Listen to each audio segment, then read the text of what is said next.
자, 우리가 지난 시간에 남유다, 이스라엘 남유다의 패망, 그리고 남유다의 예언자들에 대한 이야기를 보았어요. 남유다는 하나님의 선택받은 나라였지만 우상 숭배를 하다가 결국은 망했죠. 남유다에 선지자가 없었냐? 있었죠. 이사야 선지자, 에레미야 선지자, 요엘 선지자, 미가 선지자, 하박국 선지자, 스바냐 선지자 같은 선지자들이 여럿 있었습니다. 그 선지자들은 남유다의 우상 숭배에 대해서 하나님의 심판을 선포했습니다. 하지만 선지자들이 그렇게 외치고 그렇게 말씀을 전했지만 남유다는 결국 뭡니까? 선지자들의 말을 듣지 못하고 결국 죄의 길로 계속 진행하다가 결국 멸망하고 말았습니다. 자, 오늘은 이제 남유다 사람들이 바벨론으로 끌려가는 이야기를 이제 보고자 합니다. 원래 이스라엘은 이집트에서 종살이를 했었어요. 그래가지고 그들이 이제 가나안 땅, 이스라엘 땅으로 올라왔죠. 그리고 이제 그들은 독자적으로 나라를 형성해 가려고 했죠. 나라는 조그매요. 이스라엘 나라가 아주 조그맣잖아요. 그죠? 그들이 종살이했던 나라 이집트는 아주 큰 나라입니다. 남쪽에 아주 큰 나라가 있었습니다. 그래서 이집트가 항상 넘봤어요. 솔로몬이 이집트하고 같이 손을 잡기 위해서 결혼했어요. 이집트의 공주와 결혼했죠. 그래서 손을 잡았습니다. 이집트의 도움을 입었습니다. 그죠? 이집트의 도움을 입었어요. 그리고 솔로몬이 여기저기 나라 사람들과 함께 이제 결혼해가지고 결국 손을 잡았습니다. 그때까지만 하더라도 아시리아는 아직 생겨나지 않았어요. 아수르라고 하는 아시리아 제국은 아직 생겨나지 않았어요. 그러다가 이제 아시리아 제국이 생겨났습니다. 그때까지 강대국이 이집트가 강대국이었고, 그리고 이제 아시리아가 또 생겨났습니다. 아시리아가 생겨났어요. 이제 아시리아하고 이집트하고 사이에 서로 전쟁을 하게 됐어요. 남쪽으로는 이제 이집트가 있고 북쪽으로 아시리아가 있는 거죠. 결국은 이제 어떻게 합니까? 아시리아에 의해서 북이스라엘이 망했어요. 북이스라엘이 결국엔 이제 북쪽에 있는 나라 아시리아에서 망했거든요. 그리고 이제 계속해서 이집트하고 아시리아하고 전쟁을 합니다. 마치 중국하고 미국처럼 강대국 사이에 전쟁을 하는데 그 사이에 꼈어요. 요시야 왕은 하나님 앞에 경건한 왕이었죠. 이 요시야 왕은 이 아시리아 편을 들었어요. 아시리아 편을 들었습니다. 그래서 이집트를 막아내려고 했어요. 그런데 어떻게 합니까? 이집트를 막아내려고 하다가 이집트의 왕에 의해서 전쟁터에서 죽었어요. 죽었습니다. 그 다음에 이제 요시야의 아들이 왕이 되었죠. 요시야의 왕이 아들이 되었습니다. 근데 이제 결국엔 이 아시리아하고 요시야하고 계속해서 전쟁을 벌이는 동안에 또 세계 정세가 또 바뀝니다. 바로 아시리아가 망했어요. 바벨론에 의해서. 이 바벨론 더욱더 동쪽에, 아시리아보다 좀 더 동쪽에 있는 이 바벨론 제국에 의해서 아시리아가 망했습니다. 결국 이제 이 바벨론 제국은 아시리아를 멸망시켜 놓고 계속 이제 팔레스타인 쪽으로, 그 다음에 이집트 쪽으로 계속해서 넘보려고 합니다. 이런 상황에서 이제 어떻게 합니까? 침략이 일어납니다. 1차 침공, 남유다가 망하기 전에, 오늘 우리가 읽은 25장은 남유다가 완전히 망하는 거거든요. 그런데 망하기 전에 1차 침공이 있었어요. 1차 침공은 BC 604년에 있었어요. 이 BC 604년에 바벨론의 군대가 쳐들어왔습니다. 그리고 예루살렘을 공격을 해가지고 귀족들, 지식인들, 왕족들을 잡아갔어요. 이때 잡혀간 사람이 다니엘이에요. 다니엘과 세 친구, 이런 사람들이 잡혀갑니다. 그 당시 왕은 여호야김이었는데, 여호야김은 바벨론하고 이집트 사이에 서로 어떻게 합니까? 오락가락을 합니다. 처음에는 바벨론을 섬겼어요. 그러다가 바벨론을 배신해가지고 반기를 들었죠. 그러자 바벨론이 쳐들어온 겁니다. 그래서 이제 어떻게 합니까? 다니엘을 잡아가면서 다니엘과 함께 여호야김 왕도 바벨론으로 잡혀갔어요. 1차 침공에서 약 3,000명이 잡혀갔습니다. 주로 똑똑한 사람들, 지도자, 귀족들, 왕족들 이런 사람들을 잡아갔죠. 여호야김을 잡아가면서 바벨론이 허수아비 왕을 또 하나 세웠습니다. 허수아 세웠어요. 그게 이제 여호야긴입니다. 여호야긴이라고 하는 왕을 세웠어요. 하지만 이 여호야긴 이제 바벨론을 잘 섬겨야 되잖아요. 그죠? 바벨론을 잘 섬겨야 되잖아요. 그런데 몇 달쯤 섬기다가 뭡니까? 다시 배신을 합니다. 그러자 바벨론 군대가 다시 쳐들어왔어요. 이게 2차 침공입니다. 2차. 두 번째로 쳐들어온 거죠. 다시 쳐들어왔어요. 여호야긴은 항복했죠. 왜냐하면 강대국이 쳐들어왔으니까 막아낼 도리가 없어서 손들고 항복을 했어요. 근데 왕은, 이 느부갓네살 왕은 어때요? 항복한 왕을 잡아갑니다. 바벨론으로 잡아가요. 이때 1만 명이 잡혀갑니다. 2차 침공에서 1만 명이 잡혀가요. 그 안에는 기술자들, 대장장이들 이런 사람들을 주로 잡아갔어요. 이때 잡혀간 사람이 에스겔 선지자가 잡혀갔어요. 2차에서 에스겔 선지자가 1차에서 다니엘이 잡혀갔고 2차에서 에스겔이 잡혀갔습니다. 이 2차 침공, 왕이 잡혀가고 그 다음에 기술자들이 잡혀가는 바람에 남유다의 경제가 굉장히 어렵게 됐습니다. 사회적 기반이 많이 무너지고 말았어요. 그리고 이제 잡혀가면서 세 번째 왕을 또 세웠어요. 그게 시드기야 왕입니다. 여호야김을 잡아가면서 시드기야 왕을 세운 겁니다. 시드기야 왕 어떻게 합니까? 세워놨으니까 이제 잘 섬겨야 되잖아요. 바벨론 왕을 잘 섬겨야 되잖아요. 그런데 시드기야 왕도 바벨론을 섬기다가 어떠냐 하면 이제 반기를 들어요. 계속 세금 내고 계속 고개를 조아리고 굽신거리는 게 마음에 안 든 거죠. 그래서 이제 반기를 들었습니다. 이제 느부갓네살이 세 번째로 침공을 했습니다. 3차 침공을 했어요. 오늘 읽은 이 열왕기하 25장은 바로 3차 침공에 대한 이야기입니다.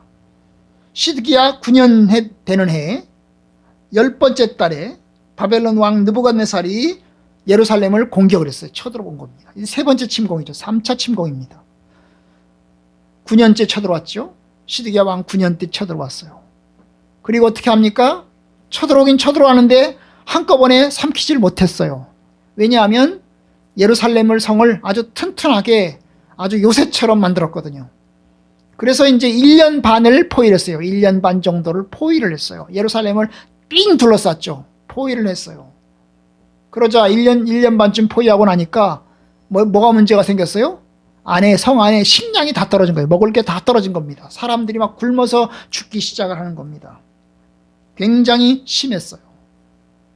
양식이 떨어지니까 어떻게 합니까? 사람들이 살기 위해서 예루살렘 성 밖으로 나와서 도망가는 사람들도 생겼어요. 그 와중에 4절에 보니까 성벽이 파괴됐습니다. 성벽이 파괴됐죠. 그리고 이제 어떻게 합니까? 그 성벽 사이로 시드기야 왕이 도망을 갔습니다. 성을 뚫고 밖으로 도망을 간 겁니다. 동쪽으로 요단강 쪽으로 도망을 갔어요. 아라바 길이라는 게 요단강으로 가는 길이거든요.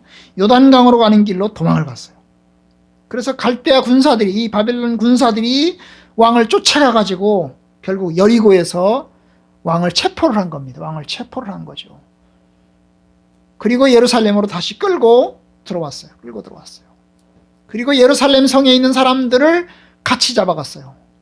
시드기야 왕과 그리고 예루살렘 성에 살고 있는 사람들을 이제 세 번째 침공에서 다시 잡아갔어요. 3차 침공에서 2만 명이 끌려갔어요. 얼마 걸렸다고요? 2만 명. 1차에서 3,000명, 2차에서 10,000명, 3차에서 2만 명, 모두 합쳐서 몇 명일까요? 33,000명이죠. 1차, 2차, 3차 합쳐가지고 33,000명이 끌려갔어요.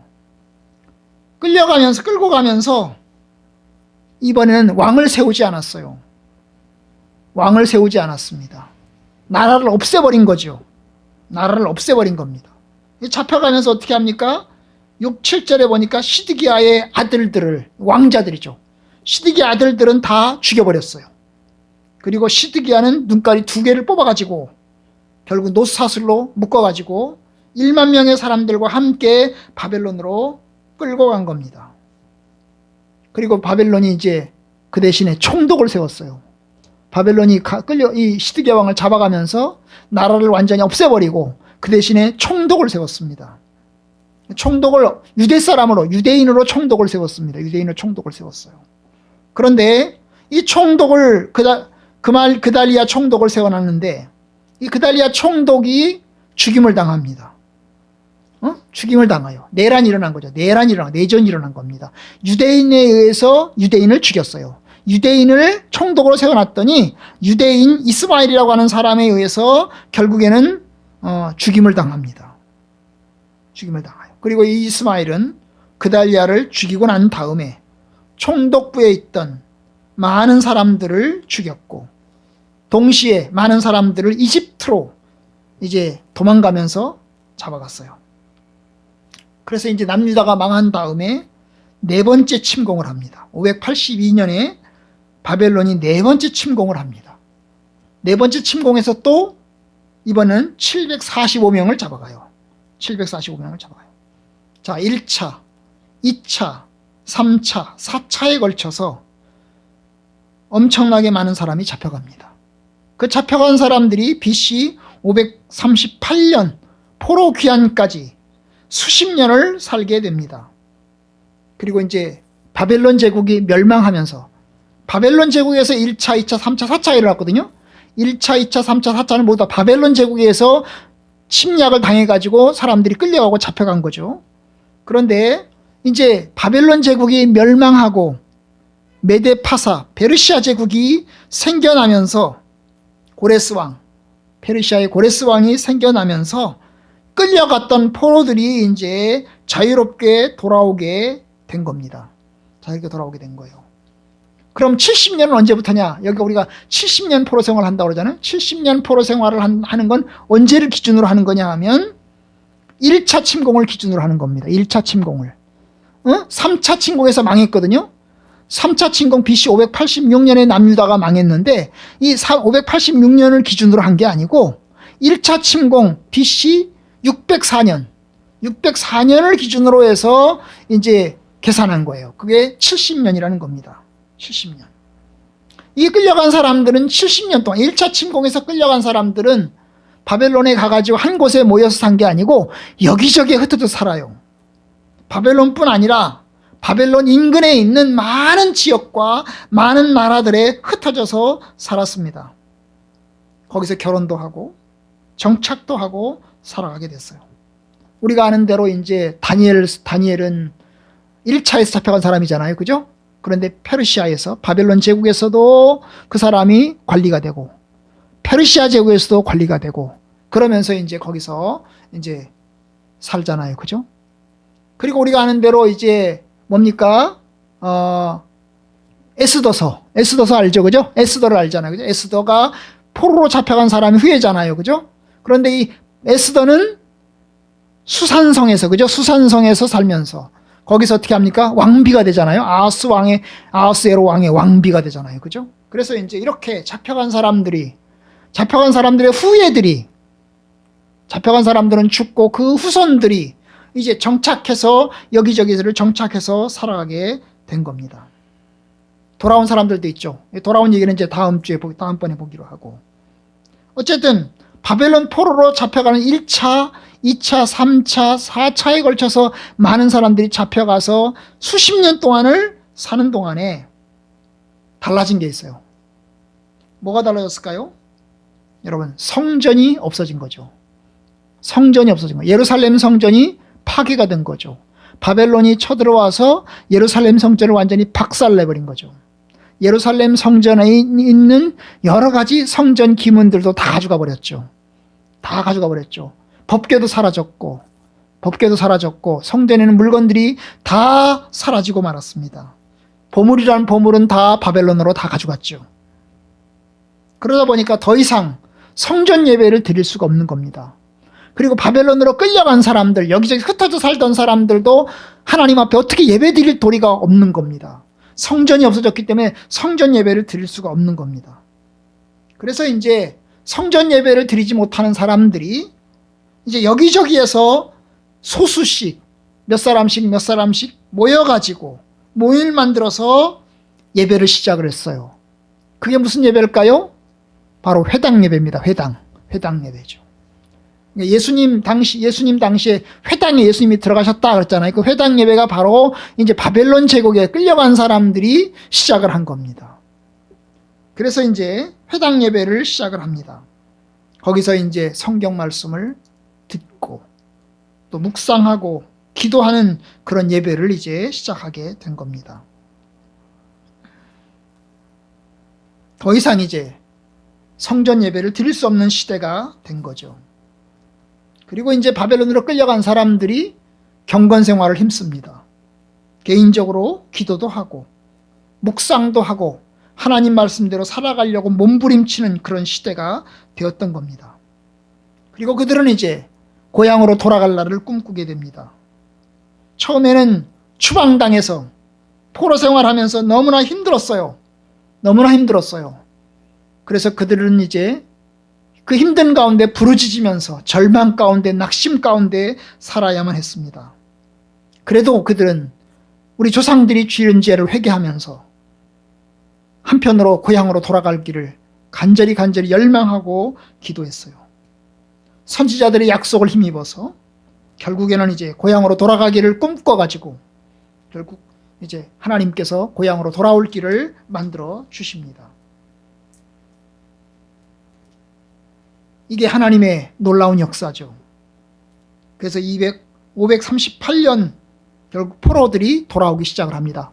포로들도 1차, 2차, 3차에 걸쳐 돌아와요. 돌아온 것도요, 한꺼번에 다 돌아온 게 아니고 1차, 2차, 3차 이렇게 나눠져서 사람들이 돌아오기 시작을 합니다.